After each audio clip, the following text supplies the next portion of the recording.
Kaixo Leire, hazen egutegi polita eta berezia duzuen, ez da, hemen teknikan, egutegi teknologikoa, esan daiteke, ez da, zer egiten duzu hemen? Bai, bueno, landareak ekoizteaz gain, ez, landare horien ekoizpenerako gailu desberdinak erabiltzen ditugu, eta bueno, hauek dira bisita hontan ikusiko ditugunak. Gailu teknologikoak eta beste sektore batzuetan oso ohikoak direnak, ez? Hainbeste nekazaritzan. Hasteko adibide bat, sentsoreak, sentsorika nekazaritza munduan letxuak hazteko erabiltzen duzu, ezta? Nola egiten duzu? Bai, bueno, sentsore bat badugu hemen, bai, hezetasun sentsore bat da. Hori, berde hori, ezta? Bai, lau sakonera desberdinak dituena, eta orduan egiten duguna da hezetasuna neurtu. Eta horren arabera, ureztaketa martxan jartzen dugu, ala ez. Eta hor beste gailu badago? Bai, beste bat dago ondoan, baita ere, horrek neurtzen diguna da zer nolako hezetasuna dagoen ostoan. Eta horren arabera, nolabait ere iragarri dezakegu ia zer nolako arriskua dagoen, ez, gaixotasun bat nolabait ere jasotzeko, ala ez. Eta hemen bi hilara dituzu, ez? Bi zerrenda letxugenak badago aldea, bi hauen artean. Bai, badago, batean ureztapena automatikoa da, programatuta dago, eta bestean ordea egiten dugun ureztaketa da sensore horren araberako. Horregatik esan duzun informazioaren garrantzia, ezta? Informazio bilketa horren garrantzia, ezta? Hori da, eta gainera informazio bilketa horren arabera guk regulatu dezakegu ureztaketa, eta esan nahi du hori epe luze batean, ari garena dira baliabideak optimizatzen. Prezisiozko edo doitasunezko nekazaritzaren lehenengo adibidea hauxe. Segiko dugu? Hori da, bai, bazen. Honeko jana ematen du, ezta? Leire, segi, zuk jakingo duzu bidea, ezta? Karratu hori hauek, zertarako diren pentsatzen ari nintzen, baina pista bat ematen dute hor itxatxita dauden intsektuek, ezta? Trampak dira. Bai, trampak dira, trampak kromatikoak dira. Bai, hemen ikusten da, zenbat insektu dauden hemen itxatxita, kola bat badu, itxasgarria dena, eta bertan ikus daitezke intsektu mota desberdinak. Eta hemen ere, horrelako beste karratu bat daukazu, kamara baten aurrean. Guk kontatzen egon beharrean, kamara batek, beste gailu batek hori egiten dugu. Honetxek, ez da, begi horretxek? Hori da. Orduan egunero argazki bat ateratzen dira, eta argazki hortan zenbatzeaz gain, bera badagai, adimen artifizialarekin, esateko ze taldekoa den, intsektua ze taldekoa den. Zenbat eta zeintzuk diren. Hori da, eta horren arabera, guk izurriten kontrola egiten dugu, eta horren araberako kudeaketan egutegi barruan. Eta hor goien daukazuen beste kutxa beltz hori? Bai, hortan plakak bat egon barrean, hor dagoena da, bestelako erakartzeko, beste sustantzia bat dago. Sustantzia esaten dut, feromonak dira. Feromonak? Feromonak, bai. Azkenean, eta intsektuak zulo horietatik sartzen dira. Hori da. Eta gerora, argazki bat ateratzen da, eta hola badakigu, feromona horrek erakarri duen intsektu horren populazioa zenbatekoa den.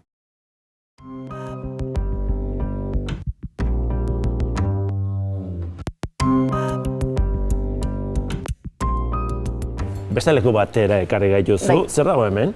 Bai. Zaku hauetan? Hemen ez dago lurra, hemen koko zuntza dago. Koko zuntza? Hemen egiten dugun kultiboa lurri gabekoa da, eta horren ordez inertea den sustrato bat erabiltzen dugu. Kasu honetan, koko zuntza. Eta teknologia honek izena du? Bai, hidroponia. Hidroponia. Lurrik ez, pentsatzen dute hemendik ura edo sartuko zaiola, ura eta elikagaiak, ez da? Nutrienteak. Oso garrantzitsua da, landareari behar duen elikagaia ematera. Sustrato honek ez dionez elikagaiek ematen, guk regulatu behar deuna da, zer nolako nutriente salda eman nahi diogu. Hau guztia, hemen lantzen ari zareten teknologia guztiek helburu dutena da, etorkizuneko nekazaritza modu bat. Lurrak urriak izango dira, ur tanta bakoitza zaindu behar da, eta teknologia hauek guztiak horretara daude bideratuta, ez da? Bai, ikusten duguna da, alik eta baliebideak alik eta gehien optimizatu inbar diana, eta behatu behar duguna da, zer nolako eragina egiten ari garen inguru girora. Orduan, ingurumenean egiteko inpaktu hori, saiatu behar geana alik eta lehen gai gutxien hartu, eta baita ere, alik eta hondakin gutxien sortu ere. Hau bai lotu nahi izaten duguna da, olako teknologiak hidroponia ez nola izan daitezken jasangarriagoak. Hau da, nola erabili ditzazkegun ekonomia zirkulara nola txertatu dezakegun proiektu honen barruan. Horretarako, saiatu izan geana da, begiratzen ia ze soluzio organiko erabili ditzazkegun, etorkizunan ere bai, kokozuntza beharrean hemen gertu dauden hondakinak ere bai, proiektu honetan ere bai, txertatzea. Esan duzu hemen ura eta elikagaiak sartzen direla, letxuga hauek zer jaten dute? Letxuga hauek guk nahi duguna jan dezakete. Beraz kartara edo, ez? Hori da. Badakigu, espezie bakoitza badauzkala behar desberdinak egiten dituzten kanpoko giro temperaturaren arabera, eta guk posible diogu berak behar duena eman. Eta jaten dutenaren arabera guk ere horixe, jango genuke ez da, edo jango dugu ez da? Hori da, gauza da gehoz eta ezagutza gehiago daukagu, giza elikaduraren inguruan, eta orduan guk ere bai badakigu, nolabait ere elikagai hauek modu desberdin batean ekoiztu ditzazkegula. Eta gure beharretara nolabait ere doitu. Ezaugarri jakin batzuk izan izaten, adibidez kaltzioa, edo burdina, edo B12 bitamina, eta horrelakoak ez da? Bai, izan liteke. Izan liteke ez da, zergatik ez? Bai, variedade edo espezie desberdinaren arabera, hori egin ahal izango da, etorkizun batean.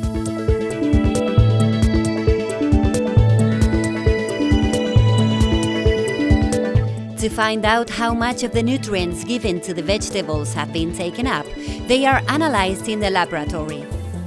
So on the one hand, they know the exact properties of these foods, and on the other hand, if they want to enrich these properties, they can find out which nutrients the vegetables take up.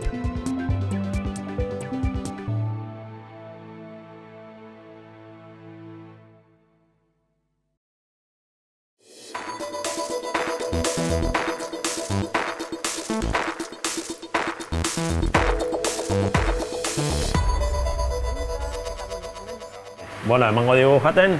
Bai, ausartzea? Venga, zer dago hemen? Hemen tenkak daude. Tenkak daude, ez dira ikusten, baina hor daude, ezta? Hor goian dagon egutegia. Eta hemen behan arrainak.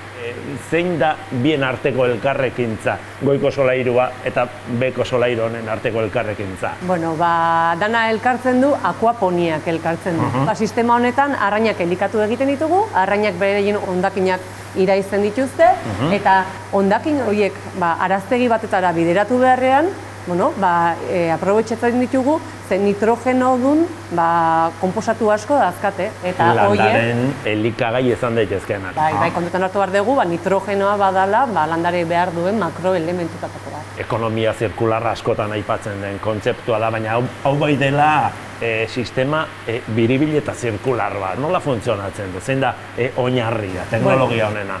Oinarria da, hasiera batean, arrainei pentsu eman ondoren, beraiek amonio asko botatzen duten mediora. Medio hori, bere hortan mantenduko balitz, arrainak hili egingo lirateke. Ze oso toksikoa da amonio hori amoniako bihurtu daitekelako. Etxeko akuarioetan eta iragazteko sistemak ditugu. Bai, eta orduan guk geroz eta urge volumen gehiago, beste arazketa sistema, eta filtrazio sistema konplexuagoak eduki behar ditugu. Baina? Gure kasuan egiten duguna da biofiltroa deitzen dena, hau da, bakteria nitrifikatzaileen kolonia horiek egiten dituguna da nolabait ere potentziatu. Bakteria dauden leku horietan oxigenazio asko sartzen dugu, eta baita ere bakteria horiek sustatu batean fijatu behar direnez, fijatzeko elementu desberdinak ematen dizkie. Alegia, amonioa edo arrainan hondakina nitrato bihurtzen duzu, eta nitrato hori baliatzen dute goiko landarek. Baina gero zirkulua berriz ere bera iristen da, ez da? Itxi egiten da, ze azkenean landarek nitrato hori hartzen dutenez, bera etortzen den ur hori, nitratoren kontzentrazioa askoz bakoa. Ur garbia esango dugu. Hori da. Eta sistema hau ere pentsatzen dut, erabat kontrolatua izango duzuela, parametro guztiak. Bai, hori da. Hemen baditugu sensore desberdinak, kontutan eduki behar duguna da, arrainak exigentziak direla, eta behaien bizikalidad bermatzeko parametro batzuk neurtu egiten ditugu. Espeziaren arabera oso importante da jakitea zer nolako oxigeno maila dagoen, baita ere zenbateko temperatura dagoen, eta batez ere pH-a. Denbora errealean irakurketa bat egiten dugu, eta daukagun softwareekin hori dena bestaratu egin dezakegu momentuan bertan, eta horren arabera erabakiak hartu. Kaixo, Marijo. Kaixo, Iñaki. Bueno, lastima, erreportajea bukatzeko, marrubiak dastatu nahi nituen, baina ez da garaia. Ez da garaia, Iñaki. Pixko bat berandu ixigo, etorri barko duzu. Etorriko gara. Osongi. Hala ere, ikusten dudana hemen, industriako beste sektore askotan erabiltzen diren moduko beso robotiko bat. Nola funtzionatzen du, ze teknologia baliatzen du? Bai, hoxe, giza lana asko dago, ez? Gure lana robota entrenatu behar dugulako, orduan ikuspen artifiziala eta orain oso ohituta gauden erdimen artifizialakin ere, lanean asko ibili gara, robotari interruptorea eman eta lanen hasi aurretik, ez? Alegia, ikuspen artifiziala baliatzen du fruitua heldutasun puntu egokian dagoen edo jakiteko. Bai, hoxe da, hemen ikusten ari zareten bezala, prototipo bat hemen sortutakoa da gainera. Gure lana lehendabizikoa ere oso importantea, ez? Marrubiak nola hazten diren robotari lehendabizi erakutsi egin diogu. Ikasi. Eta oain ja, besoa gai da, bera bakarrik, marrubi bakoitzak, ze ontze puntuan biltzeko eta gure aginduetara, ez? Funtzionatzen jartzeko bera bakarrik gai da, baina bueno. Azkenean horixe da ideia, ez da teknikan horrelako teknologiak garatu eta ikasten dituzue zuek ere, gero zabaltzeko, ez da gaur ikusi ditugun bezalako teknologia asko eta asko, doitasunezko edo prezisiozko nekazaritza. Bai, alaxe da, ederki aipatu dugun bezala, prezisiozko nekazaritz bateruntz goaz, ez? Eta teknika ikerkuntza eta berrikuntza aplikatuko zentroa izanik, ikertu egiten dugu, teknologia asko erabiltzen dugu, garapen hori egiteko, ez? Beraz, gure lana horixe da, lehendabizi irakasleak trebatzen ditugu, eta ez bakarrik nekazaritzako irakasleak, baizik eta hemen ikusten ari garen bezala, robotika edo fabrikazioa aurreratua edo automatismoak garatzen ditun irakasle horrek ere ikusi behar ditu, zen nolako aukerak dauzken garapen horrek beste sektore batzutan, ez?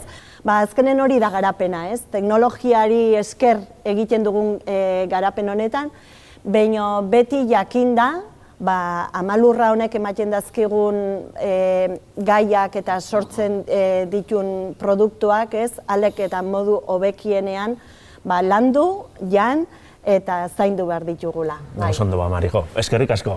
Zuri eskerrik asko, Iñaki.